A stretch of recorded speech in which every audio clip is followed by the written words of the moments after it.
সাহেব তিনি এসেছেন, ওনার যে কত সুন্দর আখলাক, কত সুন্দর চরিত্র, ওনাকে দেখে আমি মুগ্ধ হয়ে গেছি যে এমন একটা ব্যক্তিকে আর কোন বাংলার জমিনে কোন নাস্তিক মুর্তা কিছু বলায় কথা বলতে পারবে না। মাদ্রাসার ছাত্র হুজুর মসজিদের ইমামদেরকে দেখে আর নাক ছিটকানোর সময় নাই। এখন সময় এসেছে, এখন সেই দিন বদলে গেছে, জুলুম অত্যাচারের দিন বদলে গেছে। এখন এসেছে উলামায়ে কেরামের দিন। মিডিয়ার মাধ্যমে সারা বাংলাদেশ, সারা পৃথিবীতে আলোচনা প্রচার হবে। আপনারা নৌকা দিয়ে দেশ চালিয়েছেন, আপনারা দানের শীষ দিয়ে দেশ চালিয়েছেন, নৌকা চালিয়ে নাঙ্গল চালিয়েছে। একটা বার আল্লাহর কোরআনকে সংসদে জারি করেন। আমরা চাই একটা বার সংসদে হোক ডক্টর শফিকুল ইসলাম, তিনি যদি দেশের প্রধানমন্ত্রী হয়ে একজন আলেম, কখনো একজন আলেম রাস্তাঘাট কাল বাটের টাকা খেতে পারবে না।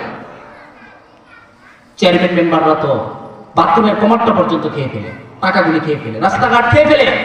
সংসদ থেকে যে টাকা আসে এই টাকা যদি বাংলার জমিনের রাস্তাঘাটে উন্নয়ন করা হইতো, প্রত্যেকটা রাস্তাঘাট আমেরিকার মতো রাস্তাঘাট সুন্দর হয়ে যেত। কথা ঠিক কিনা?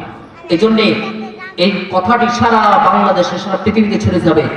আমরা এমন দিকে প্রতিনিধি দায়িত্ব করবো যাদের মুখে দাঁড়িয়ে আছে, যাদের মুখে দাঁড়িয়ে আছে 5 ওয়াক্ত নামাজ পড়ে, এদেরকে ভোট দিব।